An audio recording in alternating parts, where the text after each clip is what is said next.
Hello there, my name's Card.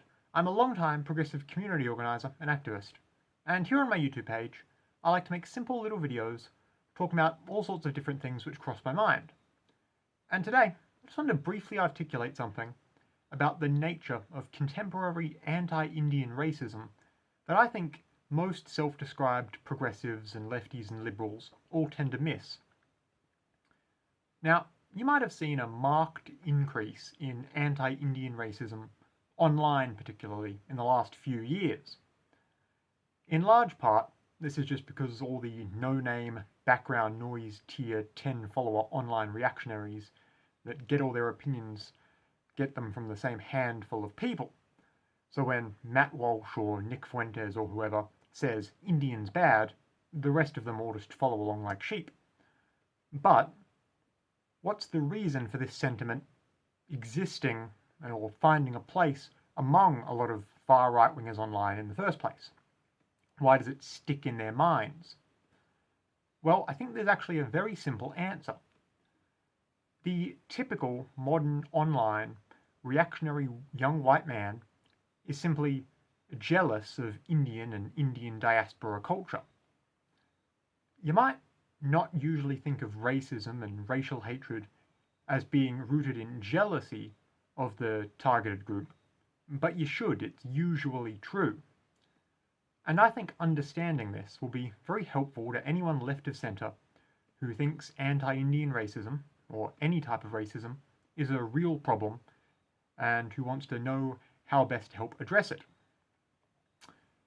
Take, for instance, the fact there's this stereotype that all Indians, particularly Indians or people of Indian extraction living in the West, this stereotype they have big families.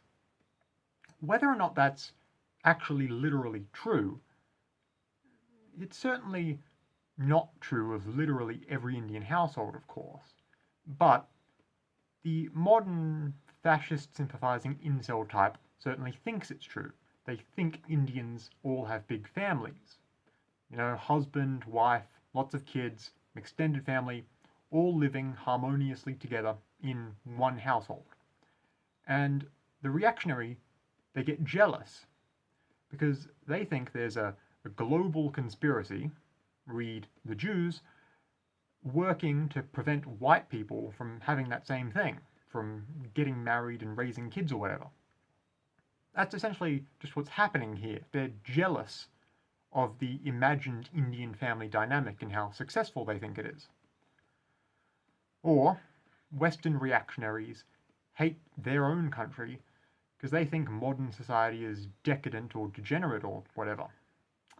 Then they see an Indian immigrant actually be happy to be there and proud of their new home, and the chud type gets angry.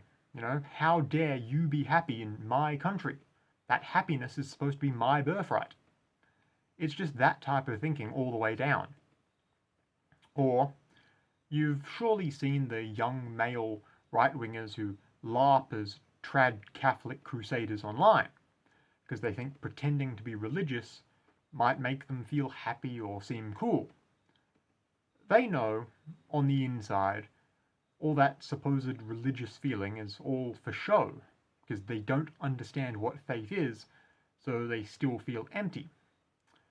Then they see an Indian online post a happy holidays message about Diwali or Year of the Cow Festival or whatever.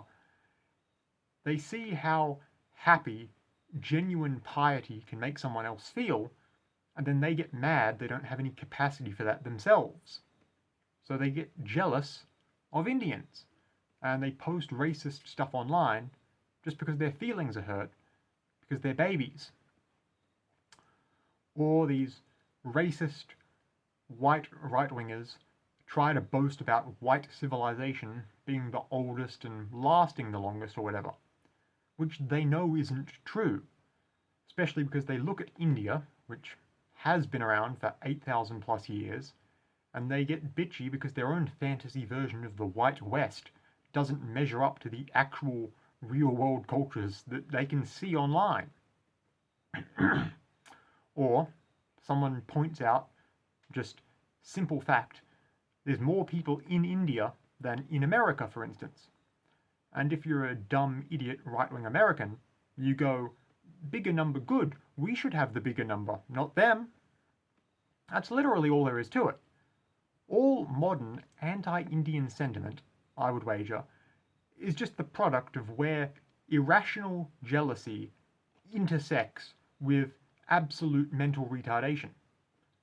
So when you're trying to discuss or debate politics with someone on the hard right, just keep this in mind. They don't like Indians because they're just jealous of them. That's where it all stems from. It's just something to reflect on. Anyway, once again, my name's Card. If you might like to hear more from me, feel free to subscribe to this YouTube page, or just take a look at my other videos. Either way, goodbye for now, and have a lovely day.